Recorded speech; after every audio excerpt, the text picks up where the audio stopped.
बिस्मिल्लाहिर्रहमानिर्रहीम। अस्सलाम वालेकुम। आप अपने चारों तरफ देखिए कि जितने भी नाकाम और बदहाल लोग हैं वो अपनी ज़िंदगी में सबसे बड़ी गलती क्या करते हैं और उसको हम कैसे सुधार सकते हैं, तो हम आपको आज ये बताएंगे। माफ़ कीजिएगा।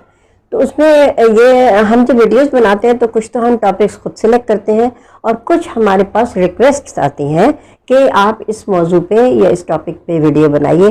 तो ये भी किसी की फरमाइश है जिसके ऊपर हम ये बना रहे हैं और उसमें हम किसी का नाम नहीं लेते क्योंकि उसका कोई फ़ायदा नहीं है। तो हमारा एक आम टॉपिक है ना, हमारे माशरे का एक आम प्रॉब्लम है। तो हम क्या करते हैं, एक लड़की थी बहुत खूबसूरत, बहुत कम उम्र में उसकी शादी हो गई। यानी वो इतनी मैच्योर नहीं हुई थी कि उसकी शादी खूबसूरती की वजह से, और घर के कुछ हालात ऐसे थे कि उसकी शादी जो है वालिदा को जल्दी कर दी। अब जब वो लड़की कम उम्र भी थी, इमेच्योर भी थी, और बस क्या नाम है बस्ता रख के स्कूल का, और वो अपने ससुराल चली गई। और शादी किससे हुई? शादी हुई एक बहुत पढ़े लिखे आदमी से जो बड़ी ऊंची पोस्ट पे था। और जाहिर है जो इतनी हाई सोसाइटी में मूव करेगा, जिनका उठना बैठना मिलना जुलना वुज़रा से और बड़े बड़े लोगों से होगा, तो वो एक कम अकल लड़की जो उनके पल्ले बांध दी गई है, उससे वो क्या खुश होंगे? ना उसको सही पकाना आता था, ना सीना आता था, ना शौहर की खिदमत करनी आती थी, ना घर की देखभाल करनी आती थी।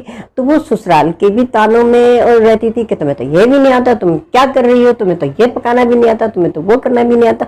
तो वो तो इन तमाम तानों तुशरों में वो बस खामोश रही।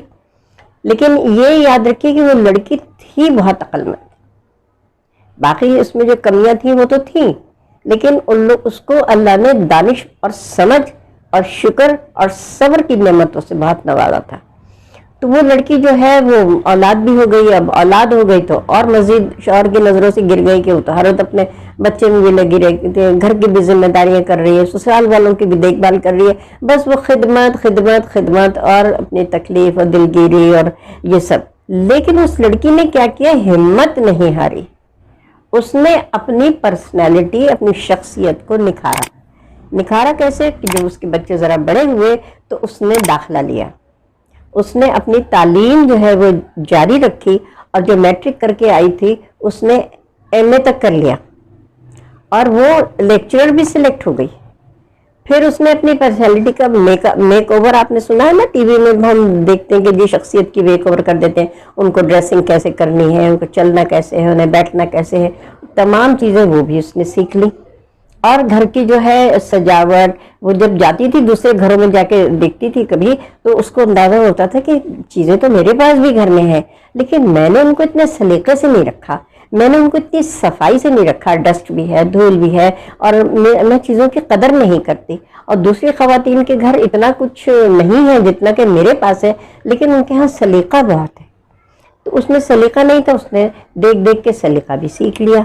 फिर उसने कंप्यूटर से जो है वो फ़ायदा उठाया, उसमें उसने इंडोर डेकोरेशन भी सीख ली, उसने अपनी तालीमी इस्तात भी बढ़ा ली, और उसने अपनी पर्सनैलिटी को यानी अपनी शख्सियत को भी ग्रूम कर लिया।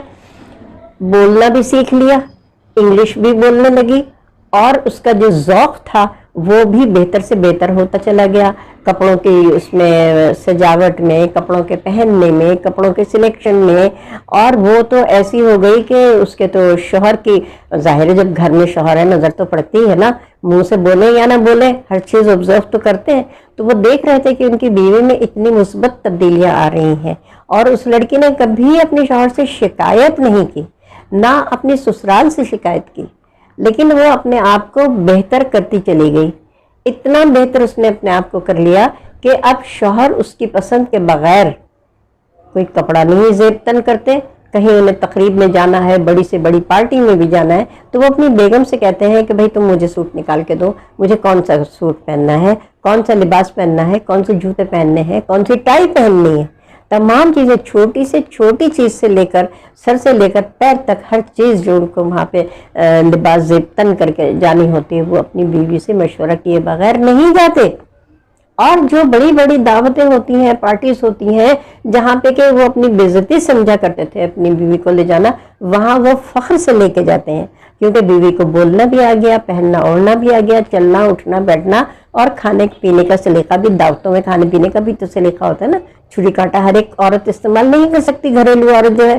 तो और खाना खा के छुरी कांटा, अगर हम अभी खा रहे हैं तो हमें प्लेट में कैसे रखना है, खा चुके हैं तो कैसा रखना है, अगर खाना बहुत पसंद है तो छुरी कांटा कैसे रखना है, ये तमाम जो है ये तरीके होते हैं ना, तहजीब में शुमार होते हैं। उन्होंने वो सब चीज़ें उस लड़की ने सीख ली और आज वो एक बेहद कामयाब औरत है और वो अपने बहुत अच्छे इदारे भी चला रही है।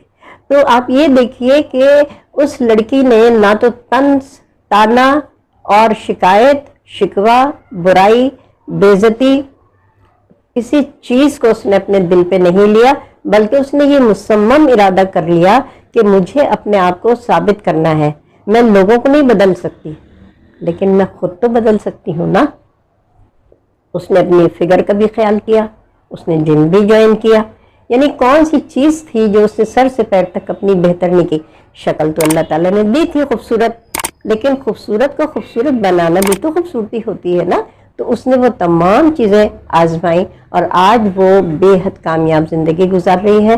तो उसने मुझसे कहा था कि आप इस टॉपिक पे ज़रूर एक वीडियो बनाइएगा, ताकि लड़कियां जो सिर्फ परेशान हो जाती हैं और तलाक और खुला के चक्कर में होती हैं कि हमें तो हर वक्त गालियाँ सुननी पड़ती हैं, हमें तो हर वक्त भला भला कहा जाता है, ससुराल वाले भी हमारी बेइज्जती करते हैं, सास भी हमें डांटती हैं और हमारे शौहर भी जो है वो हमारी नहीं सुनते, ना कभी हमारी तारीफ करते हैं ना कुछ करते हैं। लिहाजा वो क्या होता है, बच्चे हो जाते हैं, तलाक हो जाती है, बच्चे बेचारे बिखर जाते हैं, इधर से उधर रुलते हैं और घर भी तबाह होता है, घर बिगड़ता भी है, मैके में जाके बैठती हैं, वहाँ कोई इज्जत नहीं होती है। तो इस तरह से जो है लड़कियों को ये अपने आप के अंदर तब्दीली लानी चाहिए, तो वो बेहतर होंगी। वो दूसरों को तब्दील नहीं कर सकती, हम दूसरों को तब्दील नहीं कर सकते, लेकिन हम खुद तो तब्दीली ला सकते हैं ना अपने अंदर, बेहतर तब्दीली। अच्छा, एक साहब थे, बुजुर्ग थे मेरे ख्याल, वो ये कहा करते थे कि मैंने बुराई से अच्छाई सीखी। जो चीज़ मुझे दूसरों की बुरी लगती थी मैं वो छोड़ देता था।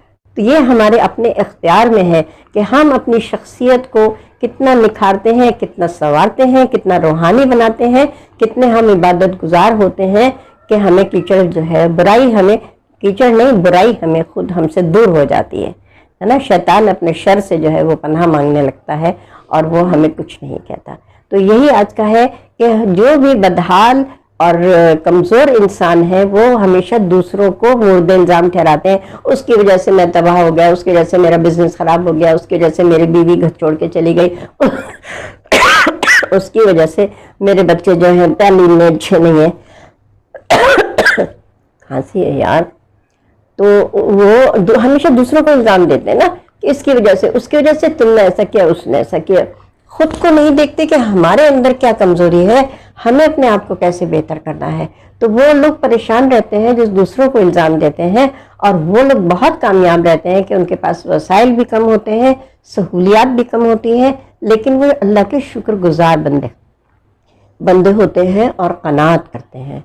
तो ये बहुत ज़्यादा हमारे करामत चीज़ें हैं, हमें इनसे सबसे सीखना चाहिए, अल्लाह का शुक्र अदा करना चाहिए और अपनी ज़िंदगी को भी बेहतर करना चाहिए। और जब हमें लोग, दूसरे लोग हमें देखेंगे तो वो भी अपनी ज़िंदगी को बेहतर करेंगे। इसके साथ ही आप सबसे इजाज़त, अल्लाह।